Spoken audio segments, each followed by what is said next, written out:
Ok, nas últimas aulas, peraí, só esqueci minha mesa. Nas últimas aulas a gente tratou de matriz de transformação, não foi isso? E o que a gente acabou fazendo lá foi mostrando que todas as informações de transformações lineares podem ser traduzidas em matrizes, na linguagem de matriz.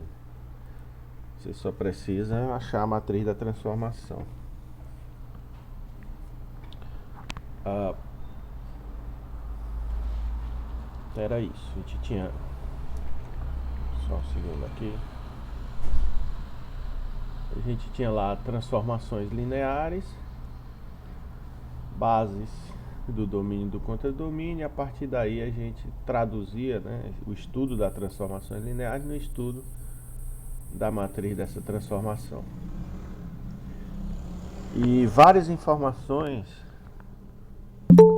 da, da transformação transformam-se em informação da matriz. Por exemplo, a gente viu que T é isomorfismo.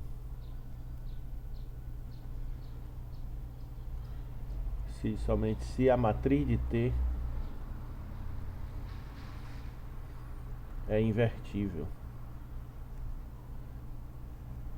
E a gente já sabe que uma matriz de T é invertível se e somente se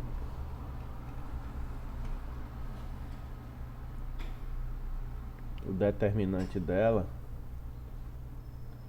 é diferente de zero. Então a gente tem todo o peso, né, do estudo das matrizes como auxiliar para o estudo das transformações lineares.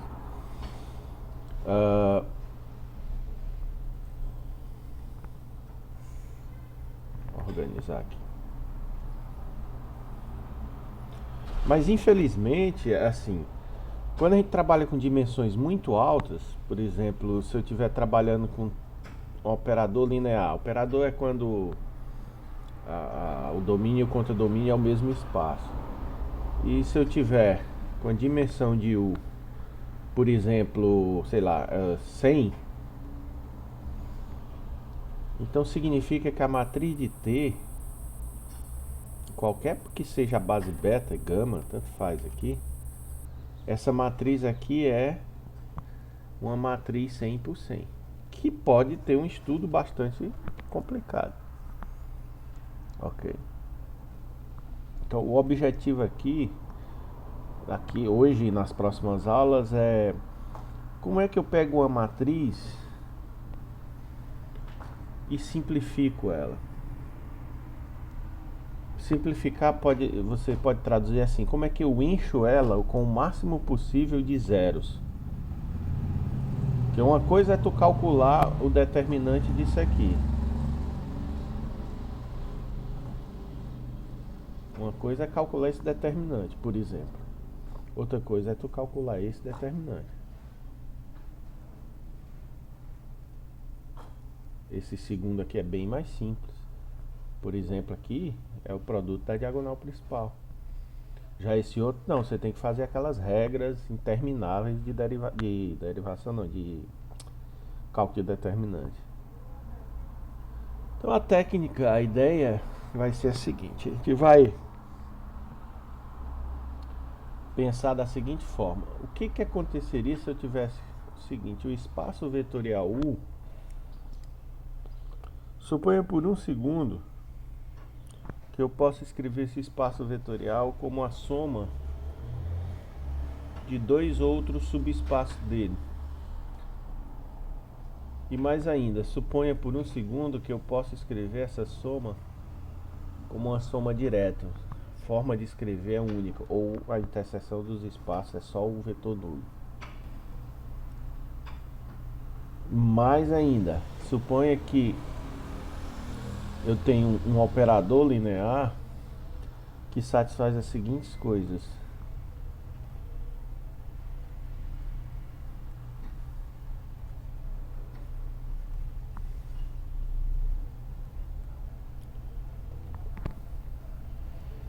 Ele transforma tudo que está no 1, ele deixa dentro do 1 e tudo que está no U2 deixa dentro do U2. O desenho seria mais ou menos assim: eu tenho o espaço U, eu tenho, deixa eu dar uma melhorada aqui, tem espaço U, tenho aqui uma cópia dele,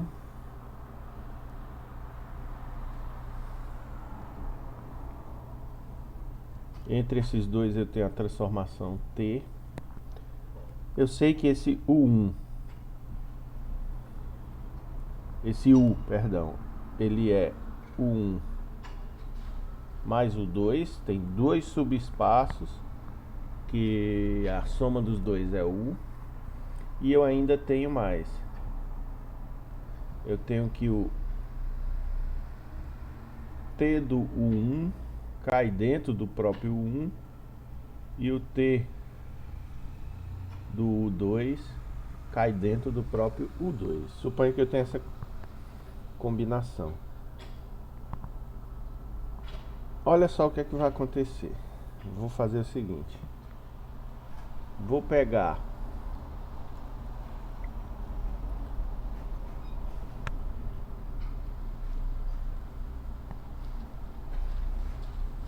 uma base de U1, vou pegar uma base PR, uma base de U2, e nós vimos, quando a gente estudou soma direta, que beta é igual a união entre beta 1 e beta 2 é base de U.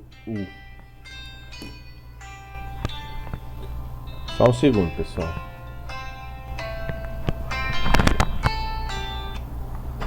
Só um minutinho, Graziela.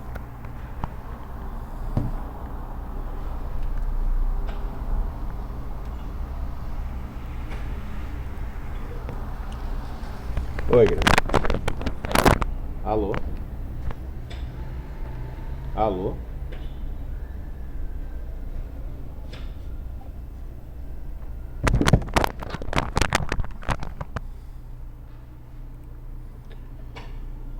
Olha só, voltando aqui.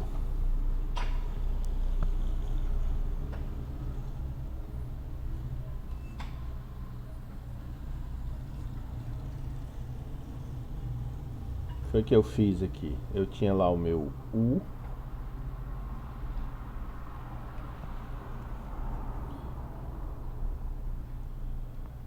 Ele é U1 mais U2. Essa soma é direta, portanto, quando eu peguei aqui a base U1 até o K de U1 e a base V1 até VR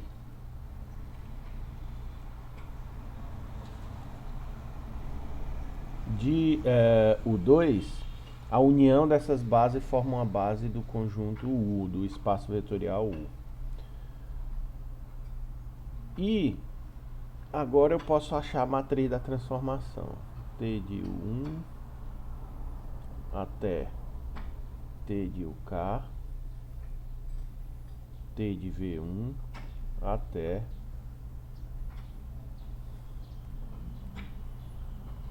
T de VR. É assim que a gente encontra a base de uma transformação. Aí o que que acontece?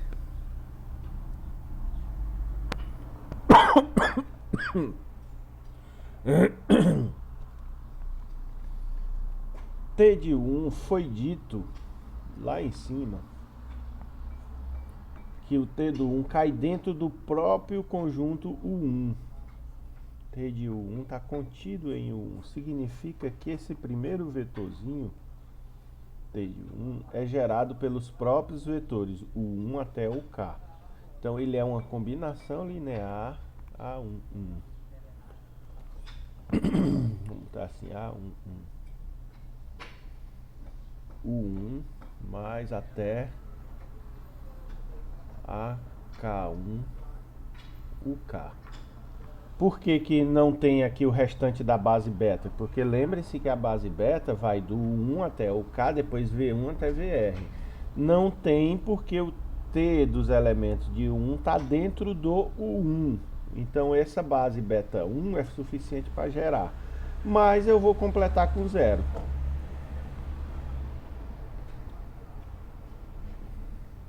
E isso acontece com tudinho, ó.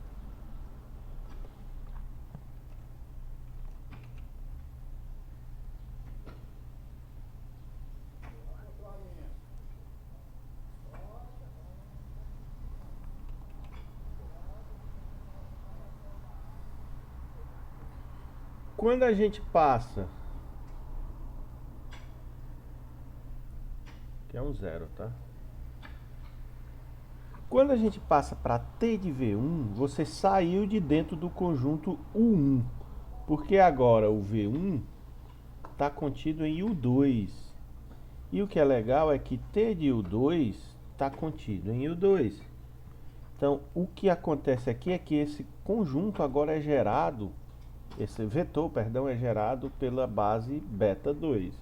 Então, ele vai ser um B11V1 mais BR1VR. E a parte inicial, que é do 1 até o K, não tem. Então fica 0, o 1 mais 0, o K. E isso acontece com todos esses vetores seguintes.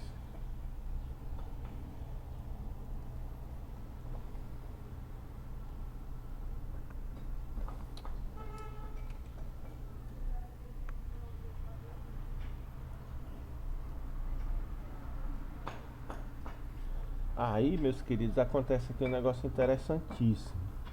É que a transformação T da base beta para base beta, lembrando que beta é beta 1 união beta 2. A matriz aconteceu um negócio interessante, então aqui o que é linha vira coluna, né? Então ela ficou assim, ó, A11, AK1, A1K, AKK, aqui embaixo é tudo 0. Já quando eu passo pro V1 até o VR, aqui fica 0 até a posição K, depois começa B11, BR1, depois continua 0, 0, aí B 1R, BRR. Olha só o que foi que aconteceu. A matriz que antes possivelmente podia estar cheia de números não nulos, ela agora virou uma matriz que tem 2 blocos quadrados, ó.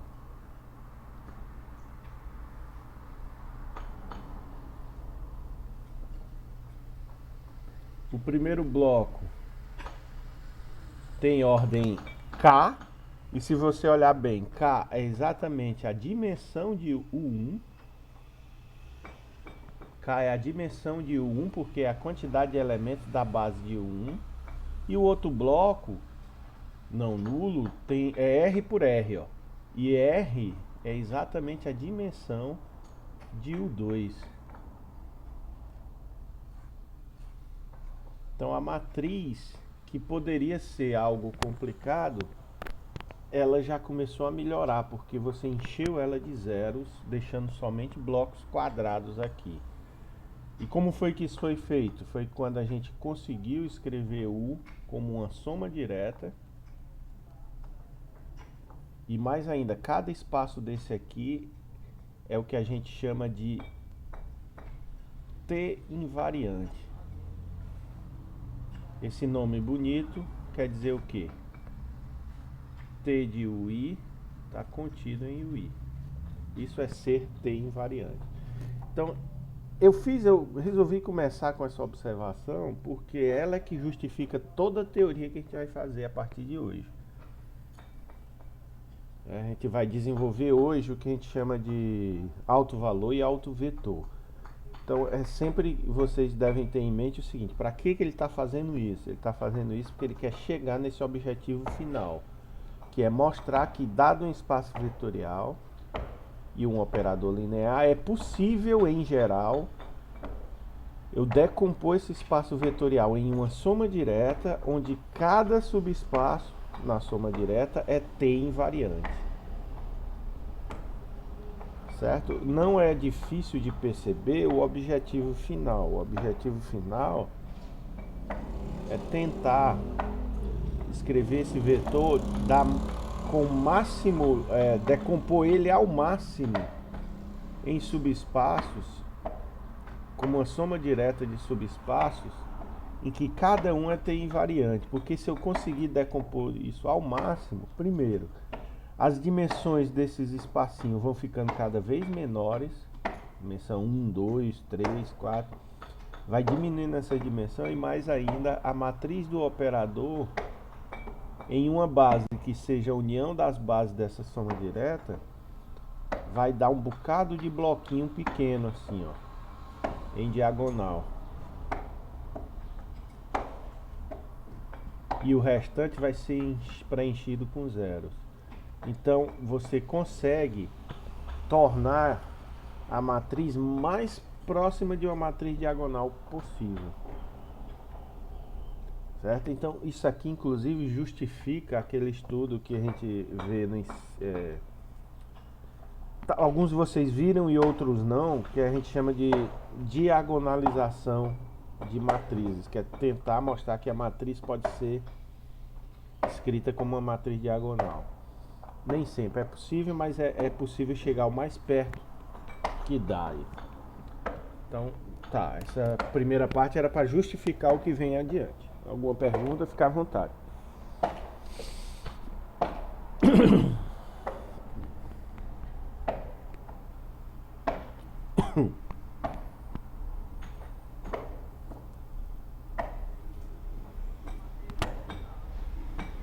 Só um minuto.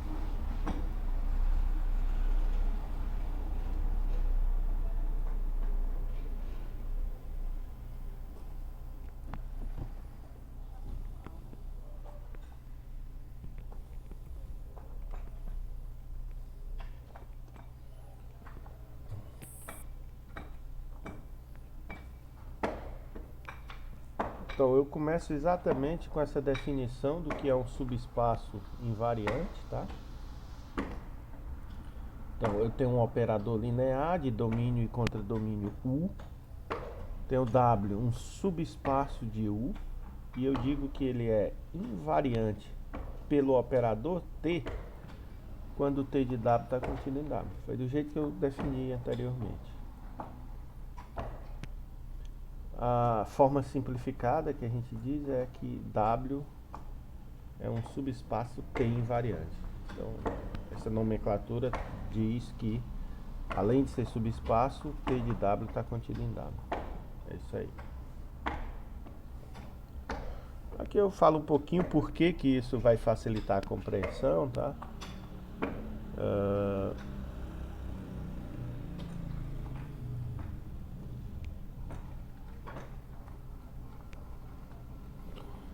E aqui vem uma coisa legal, que é o seguinte. Pega T um operador linear, portanto é uma transformação linear de U em U, e suponha que W é um subespaço de U T invariante, e mais ainda, que a dimensão de W é 1. Ele é um subespaço T invariante unidimensional. O que significa isso? Ou qual a consequência disso?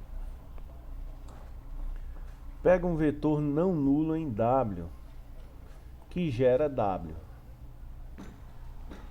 Portanto, que esse Wzinho minúsculo aqui, ele é uma base de Wzão. Por que ele é uma base? Porque foi dito aqui em cima que W tem dimensão 1. Então ele tem um gerador com um vetor só. Agora foi dito que observemos que como W é T invariante, o que que acontece com T de W? Ele tem que estar contido em W. Então, T da base tem que ser igual, tem que estar contido em W. Então, ele é gerado por ele mesmo. T de Wzinho é gerado por Wzinho.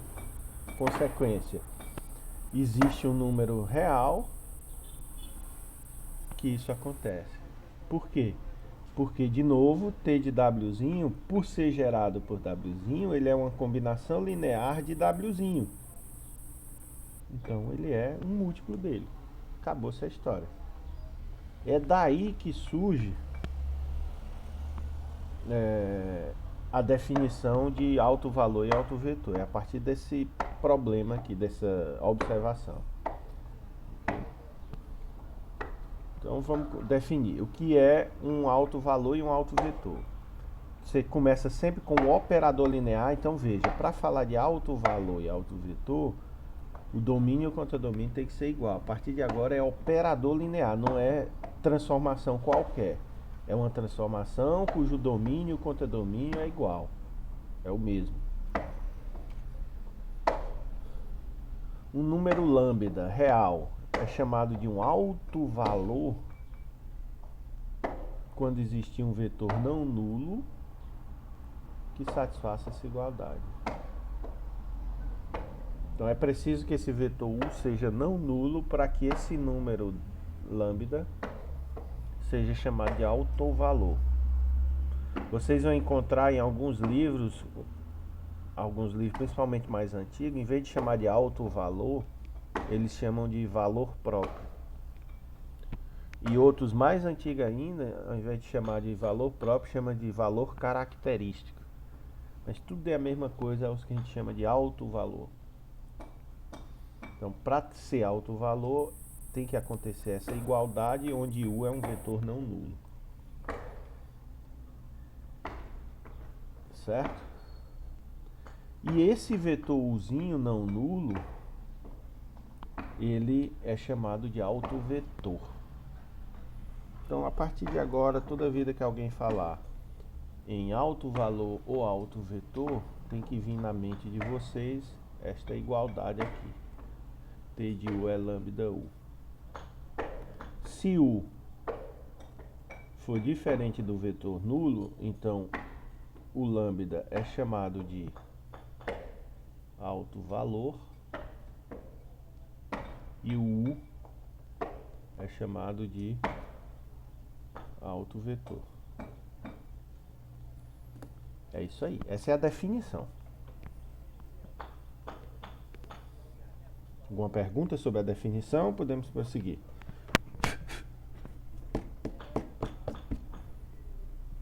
Muito bem.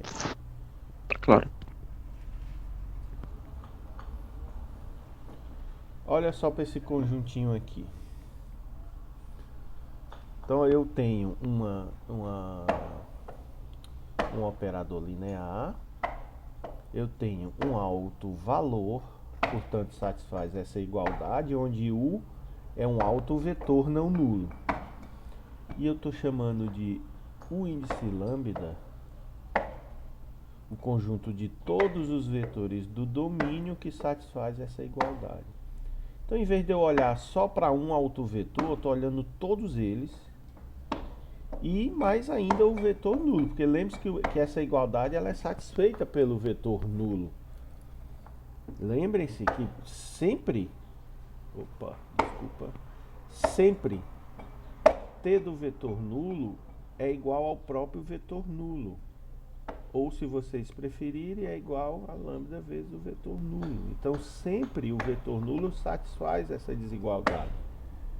É por isso que a gente exige que esse Uzinho aqui, na definição, seja um vetor não nulo.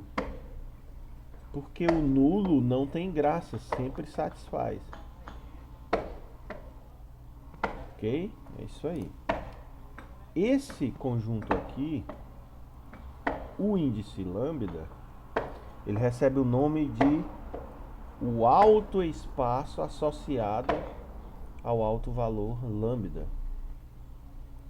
É o alto espaço Alguns autores chamam espaço próprio, outros autores chamam espaço característico. A gente vai chamar aqui de alto espaço associado ao alto valor lambda. E esse nome alto espaço não é à toa. A gente prova que esse conjuntinho, daqui a pouco, a gente prova que ele é um subespaço vetorial de U. Ele não é apenas um conjunto de autovetores, mas ele é ele próprio um subespaço vetorial de U. Okay?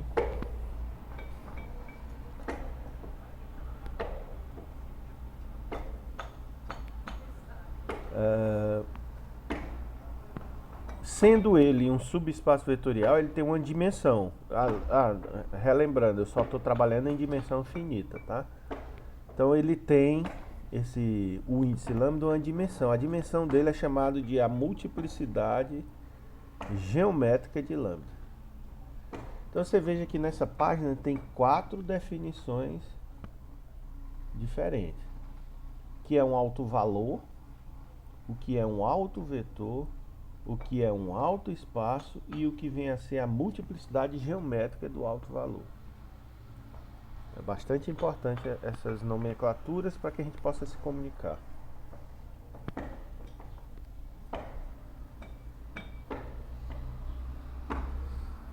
Essa é uma observação para mostrar que o alto valor associado ao mesmo alto vetor, ele é único. Por quê? Porque se ocorrer essa igualdade para dois números, lambda e eta, essa letra grega aqui, apesar de parecer um N, ela é chamada de eta, não me pergunte por quê. Suponha que essa igualdade acontece, ou seja, suponha que o alto vetor U tenha dois autovalores, lambda e eta. Então, eles são iguais. Por que eles são iguais? Porque se ocorre essa igualdade, eu posso transferir o segundo membro para o primeiro membro, colocar em evidência e eu tenho essa outra igualdade. Mas lembre-se que esse vetor Uzinho, ele é não nulo. Ora, eu tenho um produto de um escalar por um vetor, dando o vetor nulo sem que o vetor U seja nulo. Então, quem é que tem que ser nulo?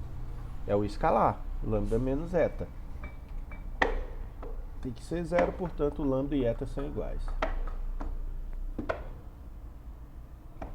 Aqui foi a questão de nomenclatura, só para caso vocês encontrem essa nomenclatura em outros livros, tá? O que mais? O índice lambda, ele é um subespaço vetorial T invariante. Aí aqui a gente cai no que eu estava objetivando, quer dizer, eu queria não só subespaços, mas eu gostaria muito que acontecesse isso, que ele seja T invariante. A demonstração é bem simples. Primeiro, que ele é subespaço é mais ou menos óbvio. Por quê? Pega dois vetores aqui, o 1 e o 2. Se eles estão em U lambda, T de U1 é lambda U1 e T de U2 é lambda U2. Pega alfa, número real, e eu vou calcular T de U1 mais alfa U2 pela linearidade de T. Isso é T de U1 mais alfa T de U2. Como o U1 está em U lambda, então T de U1 é lambda U1. E fica alfa T de U2, que é alfa vezes lambda U2, coloca lambda em evidência, e eu tenho essa igualdade. Portanto, T dessa soma é lambda vezes a soma. Mostrando com isso que essa soma é um alto vetor. Então, ela também está em U lambda. Se a soma está em U lambda, se essa soma U1 mais alfa U2 está em U lambda, é porque o lambda é subespaço vetorial. Mas eu quero mais que isso. Ele é um subespaço vetorial T invariante.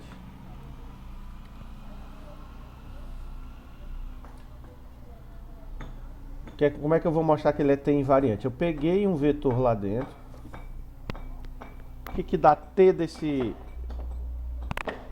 T de lambda U. Esse Uzinho aqui. T de lambda U, lambda sai, fica lambda T de U. Mas T de U também é lambda U. Então com isso a gente mostrou que T de lambda U é lambda vezes lambda U, mostrando que lambda U pertence ao alto espaço U índice lambda.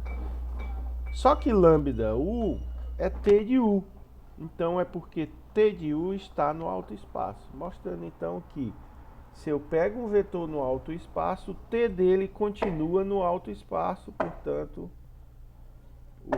o lambda é T invariante. Isso termina a demonstração dessa proposição. Bastante técnica, mas é o que é. E vamos agora para a prática. Agora vamos ver como é que efetivamente a gente faz essas coisas.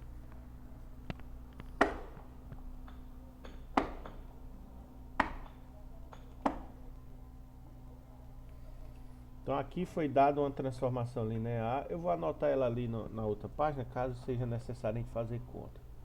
Então eu tenho T do R3 no R3. T de x, y, z é igual a x menos y menos z, 2x mais 3y mais 3z, vírgula 2z. Essa é a transformação linear.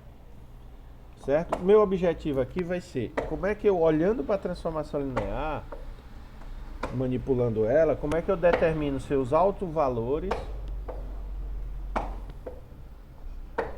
como é que eu determino seus autovetores, seus subespaços próprios ou autoespaços, e como é que eu calculo as multiplicidades geométricas de cada autovalor, ou seja, as dimensões dos autoespaços. Como é que faz isso? Então, na prática, você tem que fazer conta, né? Então, é preciso resolver. Professor? Pois não? A segunda coordenada é 2y mais 3z. Deixa eu ver. 2y mais 3z. Eu botei 2x, né? Ok, obrigado. Fiquem de olho, não deixe o Humberto solto não, que ele começa a errar.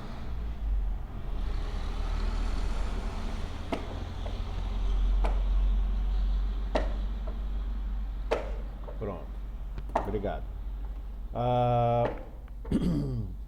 Então eu quero saber o seguinte. Primeiro,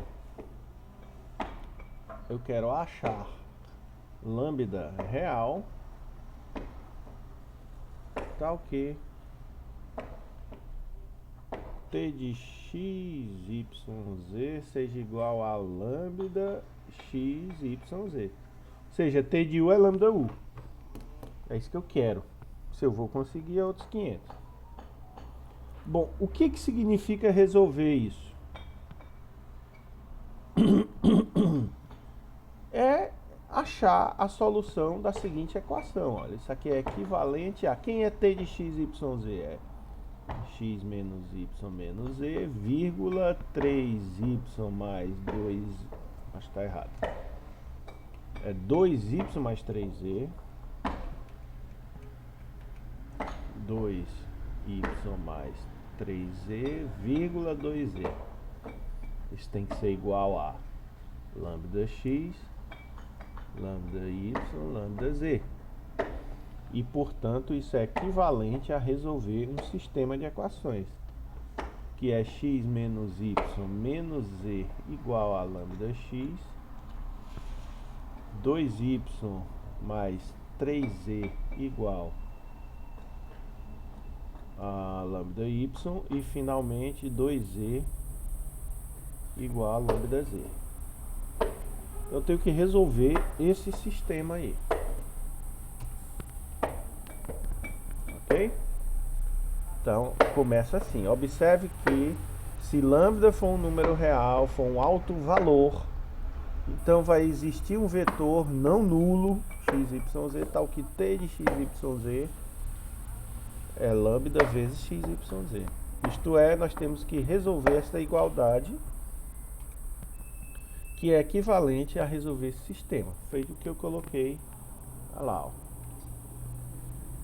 Aqui tá errado, não é 5 não, tá, gente? Tem um erro aqui, ó. Corrijam em casa aí, é 2E. Muito bem. Aí olha só, como é que resolve esse sistema? Olhem para a última equação, o que que elas dizem para você? O que que ela diz para você, essa última equação?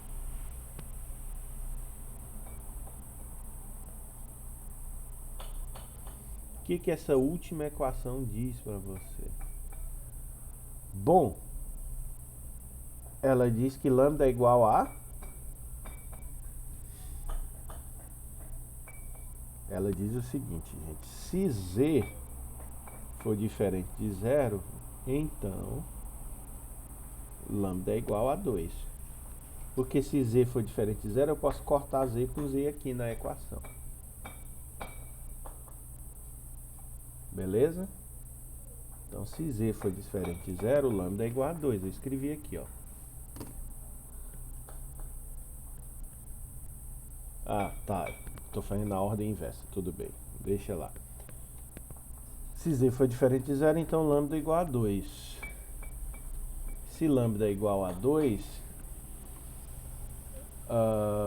eu volto para a equação e vou obter, e além disso, eu obtenho o sistema x menos y menos z igual a 2x, porque lambda é 2, e 2y mais 3z igual a 2y, porque lambda é 2. Então, nessa última equação aqui, olha só o que aconteceu. 3z é 0, o que significa que z é 0. E isso aqui é uma contradição. Concorda que isso é uma contradição? Porque a hipótese é que z é diferente de 0. Como é que eu concluí que ele é 0? Então, supor que z é diferente de 0 por si só é uma contradição. Então, a única solução que eu estou vendo no momento, z é 0. E se z é 0, aquele sistema lá em cima se transforma em quem? Sendo z igual a 0, a terceira equação não serve de nada, porque fica 0 igual a 0, e portanto eu tenho x menos y igual a lambda x,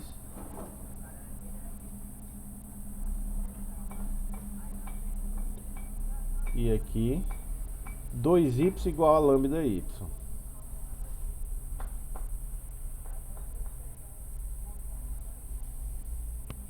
Agora aqui pode acontecer do y ser diferente de 0. E se for, então lambda é 2 pela segunda equação.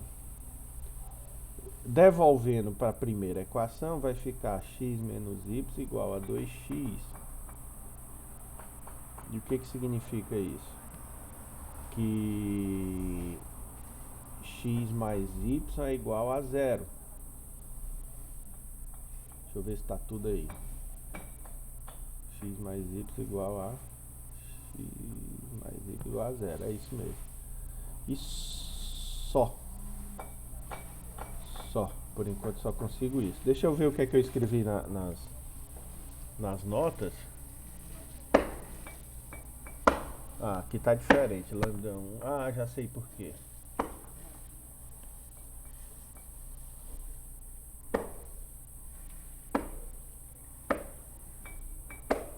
Tá errado aqui. Tá errado as minhas notas, tá, gente? Não sei se vocês perceberam qual foi o erro. O erro é que o exemplo que eu estava trabalhando é aqui, ó, é 5z no final, tá certo? E lá na frente, ó, eu coloquei errado. Coloquei errado aqui, tá? Eu vou ter que corrigir porque eu preciso seguir com esse exemplo. Então, vou voltar aqui. Infelizmente estava errado desde o início, ó. E eu carreguei o erro comigo. Eu vou corrigir de vermelho aqui para que chame a atenção, tá bom? Aqui é um 5. Se é um 5, então aqui muda E aqui também. Professor, então para 2D não dá de resolver esse problema, não? Dá para resolver. É do jeito que eu estou fazendo. Só que aí a solução vai ser outra. Tá. Eu posso continuar aqui fazendo com 2. Eu encontro essa igualdade. Ó. Z é 0. E x e y são diferentes de 0 e satisfaz essa equação. X mais y igual a 0. Aí eu continuo assim. Tá certo? Prefere que eu continue ou faça o do exemplo que está lá?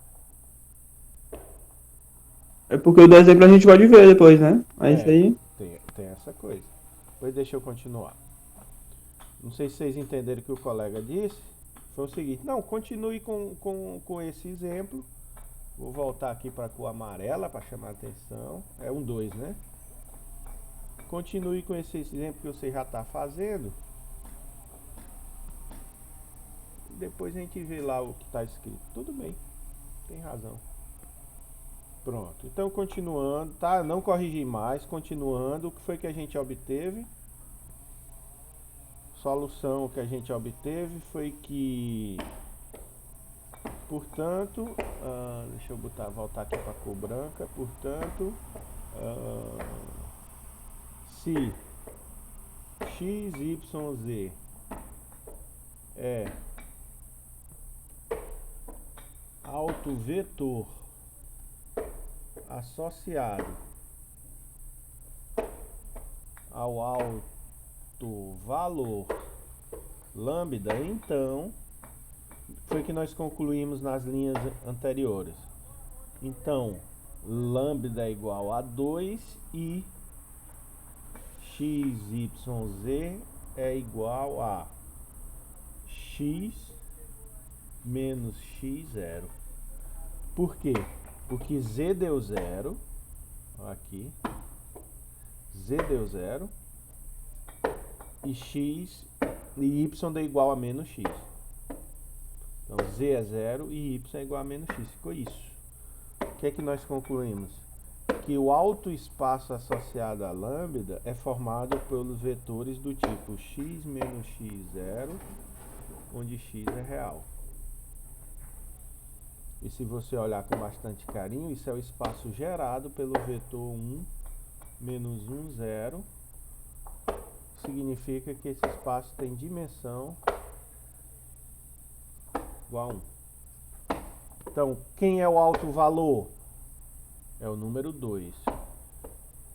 Quem é o alto espaço? É o espaço gerado pelo vetor 1 menos 1, 0. Qual é a multiplicidade geométrica de lambda? É 1.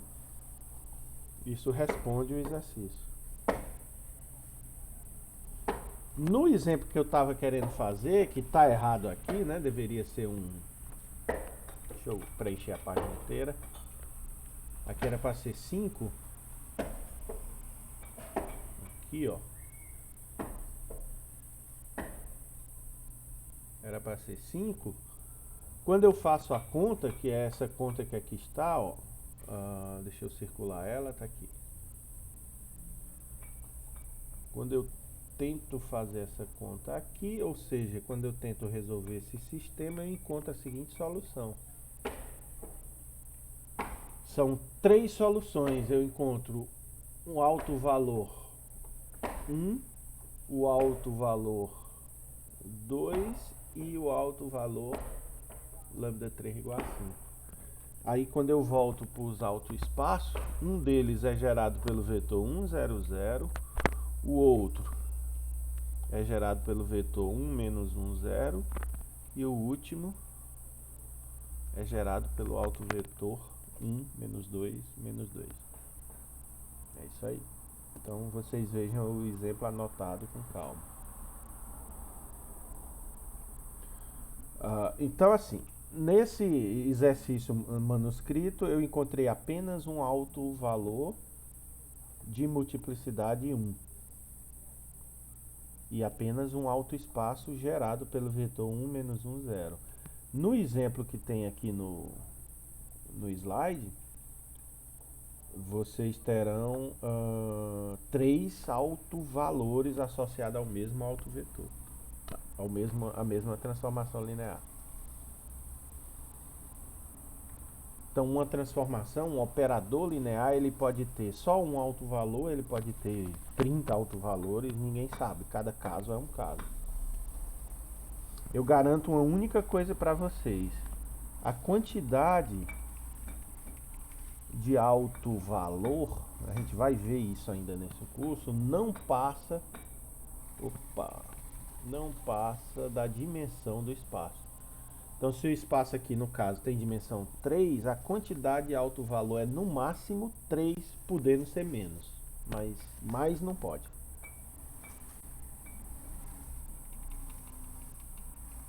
É isso aí, perguntas?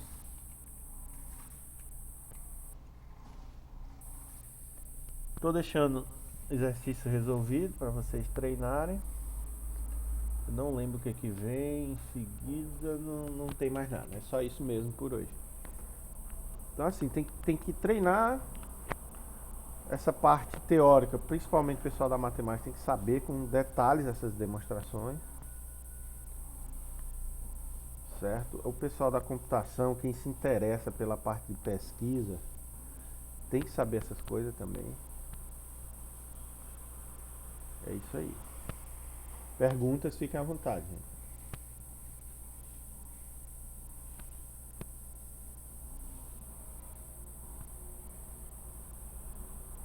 Foi muito bem. Pois na próxima aula eu vou falar de polinômio característico. Tá certo? A gente encerra por aqui e quem quiser tirar dúvida eu estou à disposição.